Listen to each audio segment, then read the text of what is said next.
Welcome everyone to our first Lunch and Learn of the 2015-2016 school year. I'm Brother David Paul. I'm the new director of the Benedict Institute. Happy to welcome you all. We're sorry we got a little bit of a late start, so we are intentionally going to go maybe 5, maybe at most 10 minutes late, but we fully understand if you need to leave at 12:30, by all means, please do so. But I welcome you. This couldn't be a more perfect occasion to have this topic and this talk and these guests. We have with us today Larry Haig and Jenny Cutter, who have just, they helped to write. They are the primary writers and editors of the new book that just came out, The Nature of St. John's, which is available at the back of the room, I see. And it couldn't be a better time for this talk. We're at the end of a perfect summer in Minnesota. We're on the front of a weekend of amazing performances, Nature for the Nation, starting tomorrow night. Please, if you can, take advantage of that. And we just finished the trailhead, the new trailhead that marks the beginning of the Chapel Trail down at the Student Beach. So if you haven't checked that out, please do so. We are planning to dedicate and bless that trailhead right after Mass on Sunday, October 4th. That's Collegeville Colors Sunday. So if you're on campus, please join us. Right after Mass, we'll just walk down the hill. We'll have a short blessing and dedication, a little toast, and bring it fully into being. So our two guests today, Larry Haig of St. Paul, Minnesota, is a retired executive vice president of Wells Fargo and Company, a 1963 grad of St. John's Prep, and a 1967 grad of St. John's University. He's the author of several books, including St. Benedict's Rule for Fair Play in Sports, which every Johnny athlete should have in his back pocket, Harriman versus Hill, Wall Street's Great Railroad War, and In Gatsby's Shadow, the story of Charles Macomb Flandreau. Our other guest, Jenny Cutter, is a 2003 graduate of the College of St. Benedict. Her degree in chemistry and environmental studies lends itself well to her position as the department coordinator for St. John's Outdoor University, the Abbey Arboretum, and the CSBSU Environmental Studies program. Kayaking, good music, a little yoga, and spending time with her young daughter feed her soul. As Abbot John notes in his introduction to their book, environmental knowledge is central to good environmental stewardship. The land here at St. John's is as much a part of our identity as you and I, the people who make up St. John's. We almost didn't make it here, as most of you know. Those first 5 monks who came down the Ohio and then up the Mississippi were invited, implored by the bishops they encountered in St. Louis and then St. Paul to stop. Found your monastery here where the people are, not up there in that territory called Minnesota. Wasn't even a state yet. After praying for 3 days, they say, in St. Paul, they decided, no, in fact, we think God is calling us to central Minnesota. They didn't know what they were going to do when they got here. They didn't know how they'd pay for any land once they got here. All of it was a huge risk, a big question mark, but look at us today. We are the beneficiaries of an incredibly beautiful piece of land that we need to take great care of for the future generations that will come after us, in addition to enjoying it now, being inspired by it now. And for that, we have Jenny and Larry to thank especially, because it's such a great resource for us to contemplate, to learn from, and be inspired by. So please, help me give a welcome, especially first to Larry and then Jenny.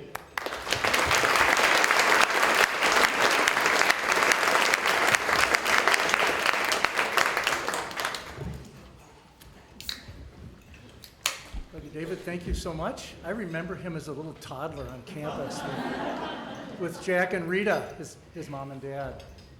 And how many other colleges could you return almost 50 years after graduation and have in the audience 4 of your former teachers. Father Hillary, Sister Coleman, Father Albrecht. I never had Father Wilfred, and that was one of my lacks in college, but it's so good to be back. Brother David spoke of the legacy of the Benedictine stewards, whose shoulders we stand on today. And I think of also all the folks, many of them in this room, who have their fingerprints on this book. Peggy Roski, the archivist. Where's Peggy? Where's Peggy?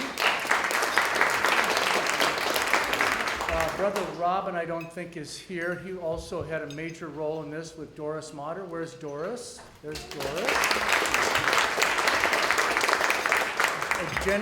Jenny Cutter's husband, Ryan. Is Ryan here? Ryan was on the editorial committee.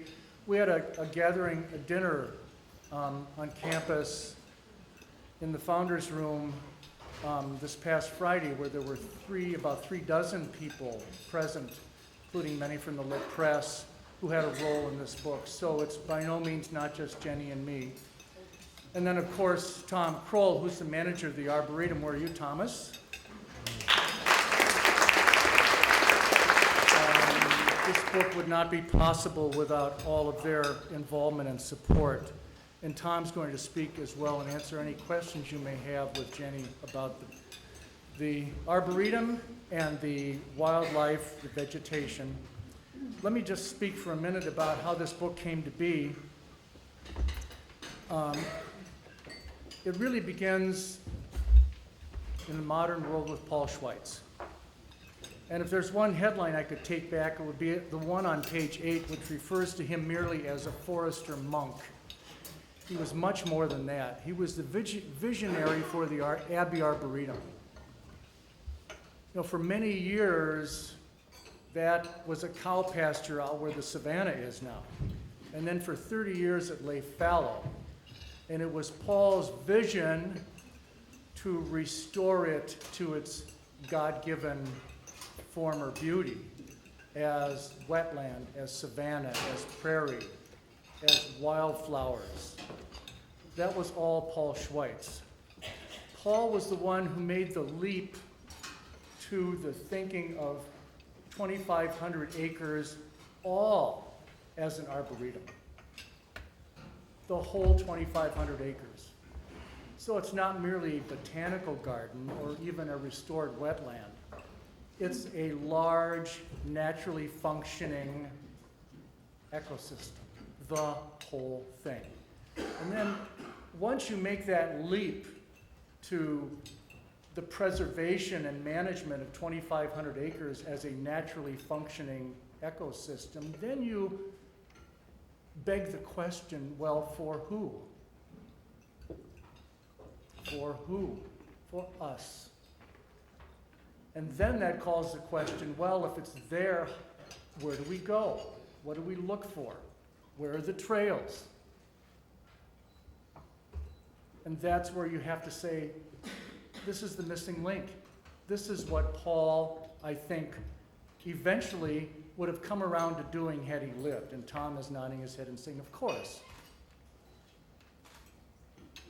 So Paul was not just a forester monk. He was the man who made that imaginary leap to the total landscape as a preserved and protected, naturally functioning, and we say God managed, God created, God endowed, God gift arboretum.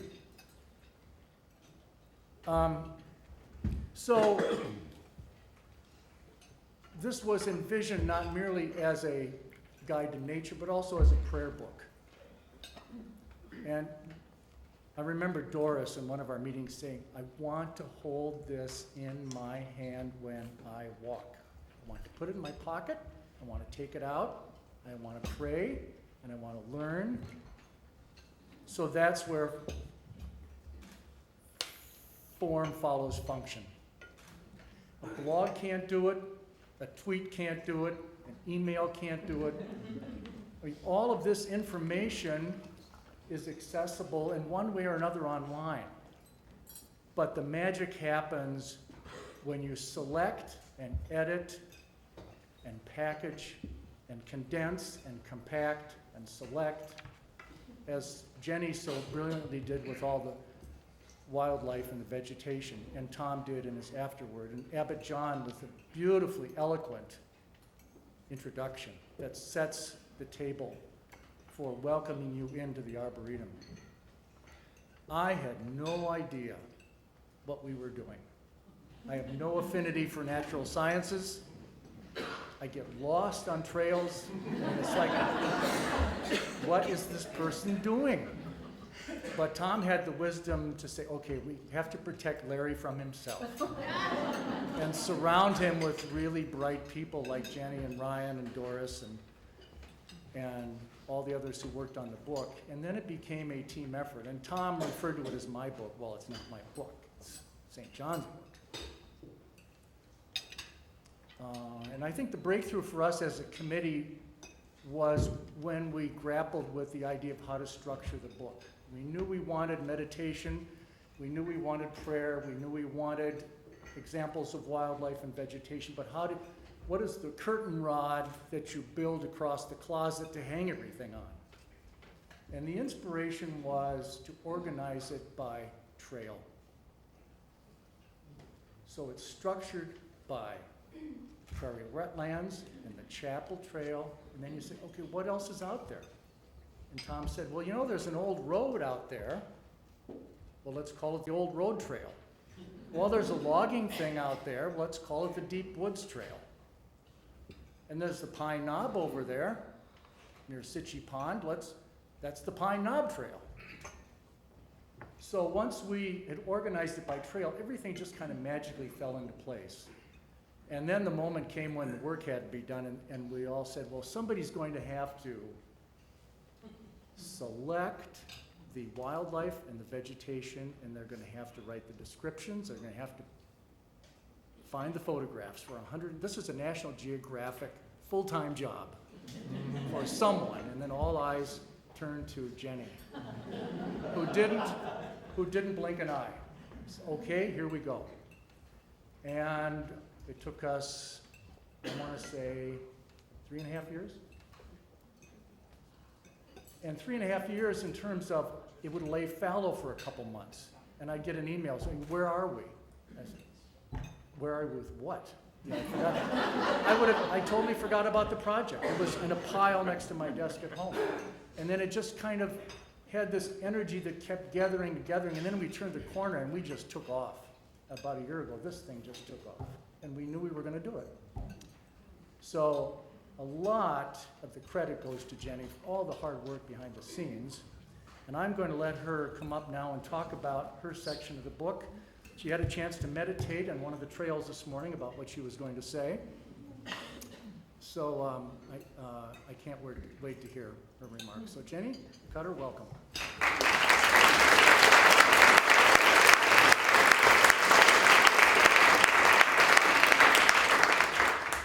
Thank you, Larry. I don't know if I was meditating so much as waiting for the thunder to bring the rain this morning down by the lake, but it did give me a chance to sort of think about, remind myself, you know, a lot of what is in here and think about what you all might like to hear from me today.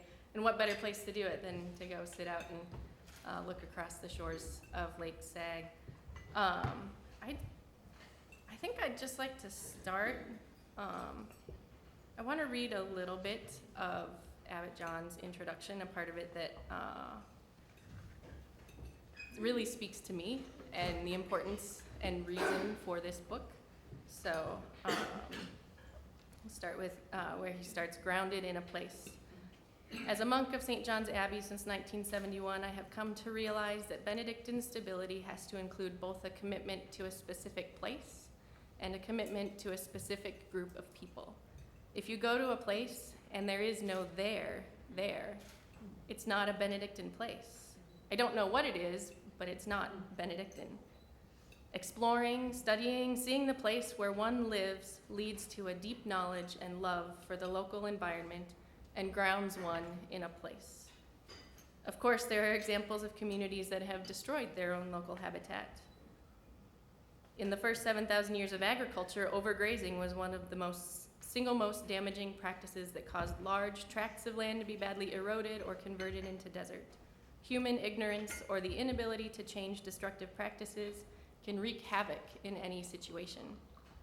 By coming to know a place deeply, the overlapping ecosystems, the delicate balance among the number of creatures and available nourishment, the patterns that play themselves out year after year, monastic communities try to make decisions with an understanding of their consequences. In the event of a serious mistake, the community will be around long enough to recognize it as such. Evidence tells us our abbey has always designated someone to see that we harvest timber on abbey land in a way that regenerates the forest. This is not an argument against change, but an argument for environmental knowledge. It is a knowledge that will lead us to recognize the habitats that are necessary for different kinds of wildlife. It will draw us to learn something about the original forest, to review topography and soil and climate conditions and reforest if necessary. It is an argument for wildness, for resisting the temptation to create places where there are no tall grasses, fallen trees, and piles of leaves for animals to dwell. I think this kind of knowledge changes us and the kind of education we want to give our students. So thank you all for coming. No. Sorry. In a nutshell, that's what we tried to do here. And the challenge for Larry and myself and all of us working on this book was to fit 2,500 acres and a very, very high functioning ecosystem into a book this size with 6 chapters and an introduction. Narrowing down what species and what trails they go on and what does that mean to the reader? What are the important species? Is it important to the habitat? Is it important to, what you might actually see out there? Is it important to include things that maybe shouldn't be out there that we know have been introduced? And so we tried to really strike a balance for that to help you, those in the midsummer when you're out on the prairie wetlands walk and you see just the blanket of yellow flowers out there and you're just, dying to know, give that flower a name, know what it is. Hopefully, you'll be able to flip through on your prairie wetlands hike and find the picture and description for the prairie tickseed or coreopsis. And within the descriptions of the plants, it was really important to me to try to include some little tidbit of information for every species in here that is another connection to St. John's. How that species is important in the habitat here, how it is important in the education here, or in the case of the coreopsis, which is one of my favorite prairie flowers out there. A mnemonic device that I used to help me remember which darn yellow flower that one was.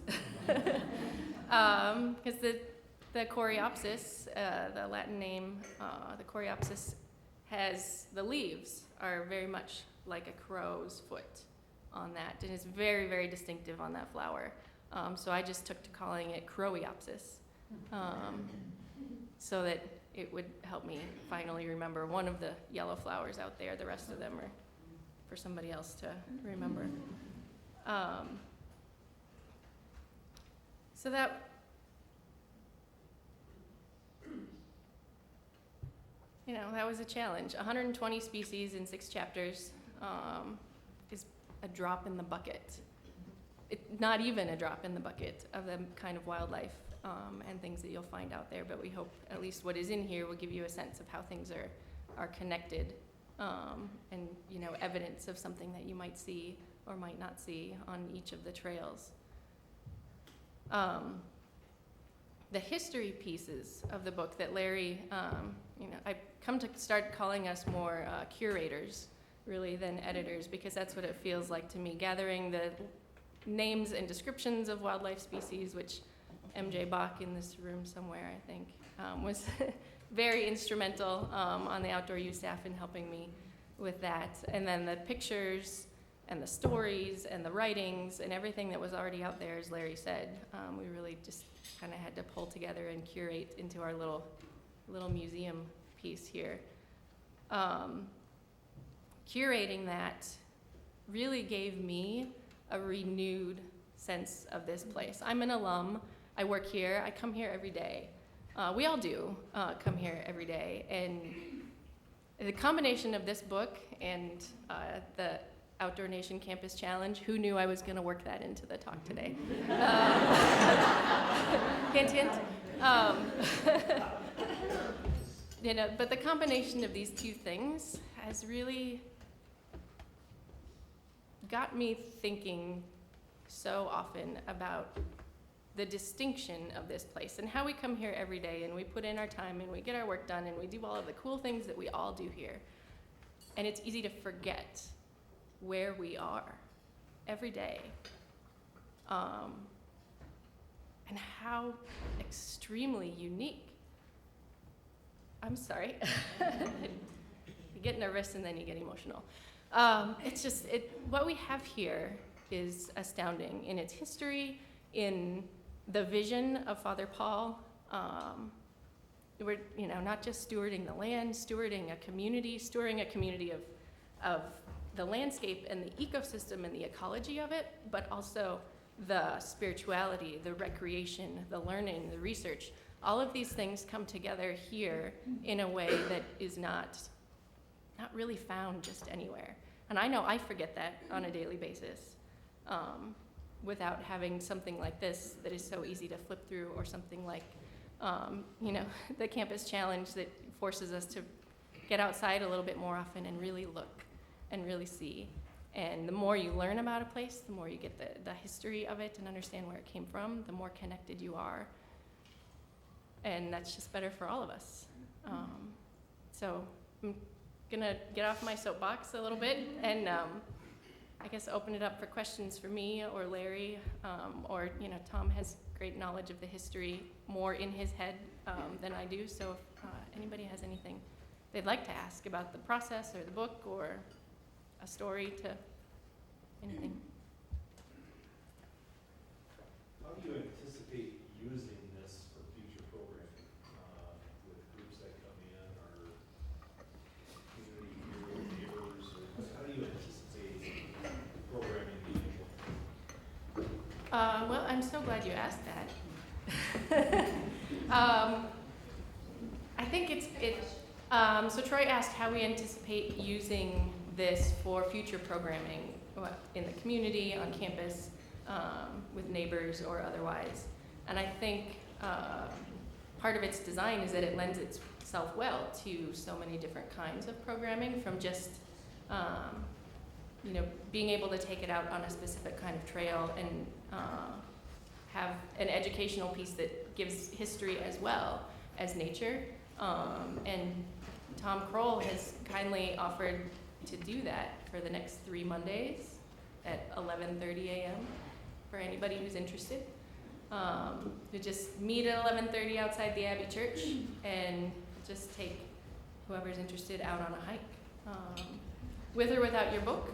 And we'll just do some different trails, about an hour-long hike, just to get out and learn from somebody who knows the trails better than just about anybody besides maybe Father Hillary out here. So there's things like that we can do both on campus and in the community. I've heard from several professors who teach FYS on campus who have found the book to be really interesting and a potential option to introduce in their first year seminar classes, to give brand new students a stronger sense of place here. Otherwise, with Outdoor U community programming, I don't know if we've really discussed what other options we would do with it, but because it's broken up by trail and it has such a variety of different things, there's many different directions that we could take it. Jenny, in the Deep Woods Trail, once you get past Lake Hillary, you come to a stand of oak. It is the northwesternmost stand of that kind of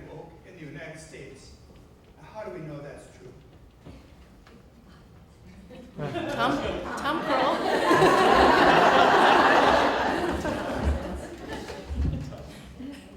So I think we're referring to Quercus alba, the white oak, the true white oak. So a lot of you know bur oak, you probably call it white oak. That extends all the way through North Dakota into Montana. But the Quercus alba starts in North Carolina. And it's common perhaps further north there is a small stand in Swanville, Minnesota that I'm aware of. That's where my kids go to school. And then there's a few trees in Camp Ripley of this, but in terms of a kind of a forest up there, we find them commonly in a forest situation. This Quercus alba has to run out someplace, and it's not a prairie cedar. The bur oak, it doesn't really like dryness, so it has to be someplace where there's enough moisture, enough good soil, good enough soil, and so the Forest Service has maps of all the species that are plotted, and this is where it runs out. And actually, they show it running out in Rochester, Minnesota now, but in fact, it runs out right here at Lake Yellowknife. So, or just actually on our campus, but it was probably even on some neighbors, but it's such a prime species, I suspect it was logged out pretty heavily in the first wave of Europeans came through, and it didn't regenerate on those lands. Here it was logged, but was intentionally regenerated, and we still have it today. Thank you, Tom. Like I said, Larry and I are very good curators.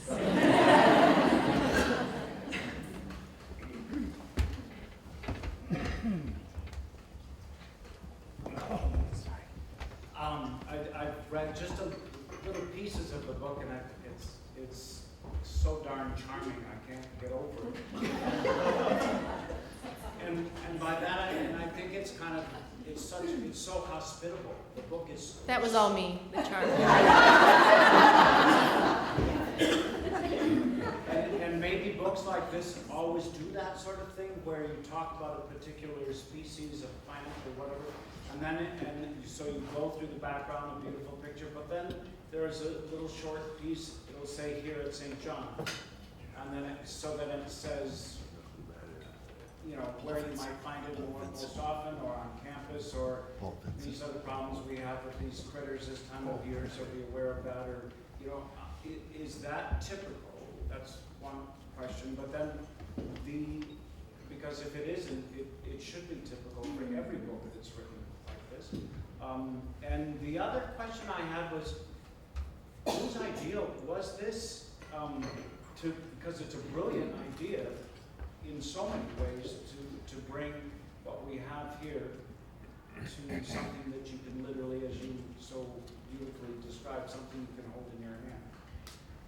Or was it a combination of things? Okay, so did everybody hear that question? Because I don't know if I can repeat it.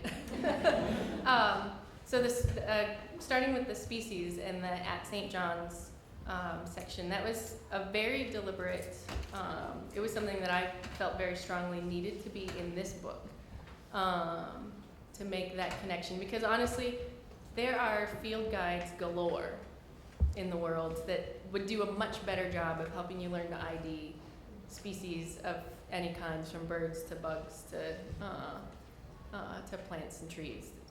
That stuff exists, and we were very, very aware of that when we were trying to make this a kind of a field guide of a book for the place. And so putting that, the notable pieces of information about St. John's was deliberate and I think unique in a lot of ways. A lot of field guides might have notable things about a particular species, which we also included, and it was challenging for some species to find that one thing that we wanted to do to connect it back to this place. But that was a very deliberate effort, and I think something unique to a book like this. And as far as where the idea started, that was Larry. I don't know how many years ago Larry initially brought the idea to campus, but it's been at least 10 years that the idea has been floating around that there needed to be some field guide-like thing, slash prayer book, slash whatever we could make it be, for the campus and the land here. There's a lot of books written about the campus, but not a lot about what surrounds it.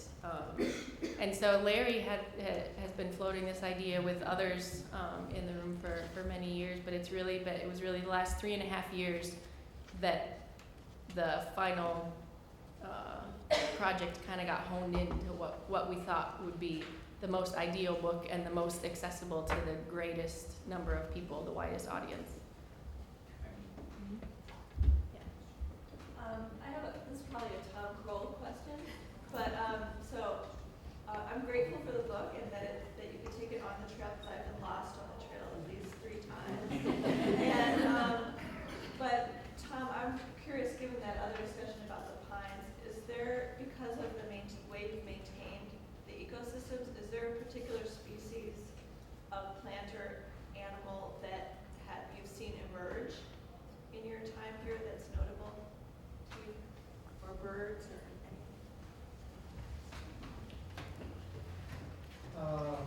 First off, I've been lost twice, so. But it was flogging, okay, I'll say that. Mel pulled me back.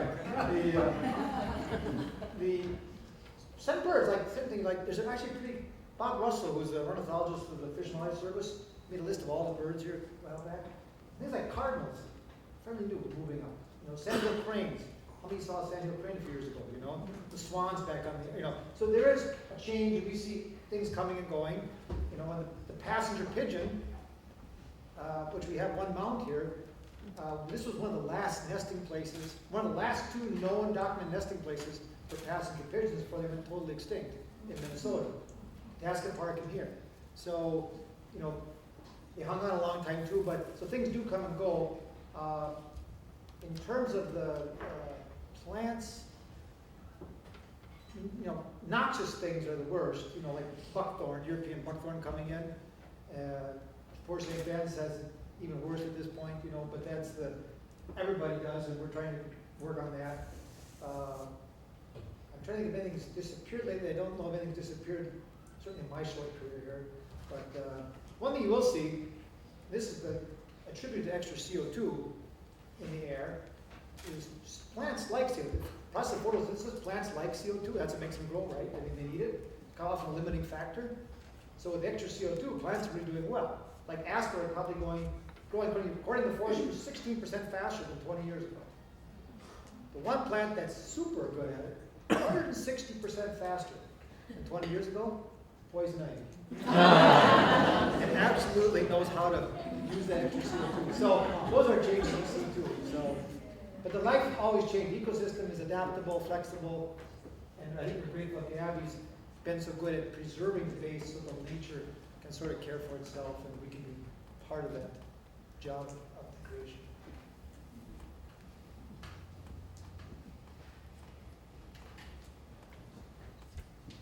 I'll just add one thing. It was a little signal to me of Jenny's respect for the environment. I went out on the Deep Woods Trail in the middle of the summer and was assaulted by deer flies. At one and then many. And I come back to my laptop, and there Jenny has chosen the deer fly as one of these species. I really wrestled with that, but it just shows you her respect for all the totally integrated ecosystem that even the humble deer fly. And then she goes on to describe the beauty of the deer fly's wings and everything. It's like, this is amazing. Here's to the deer fly. So.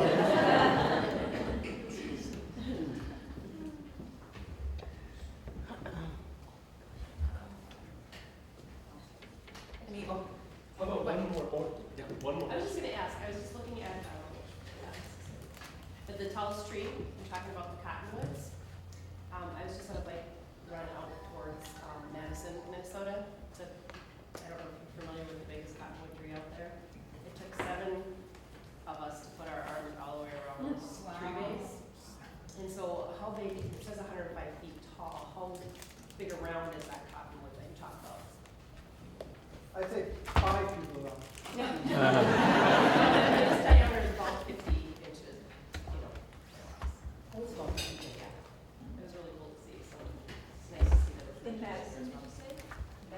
Madison, Minnesota, yes. If all you can see are, go to the sugar shack and stand a little bit towards the south, west, see a tree popping above everything else, so. Uh,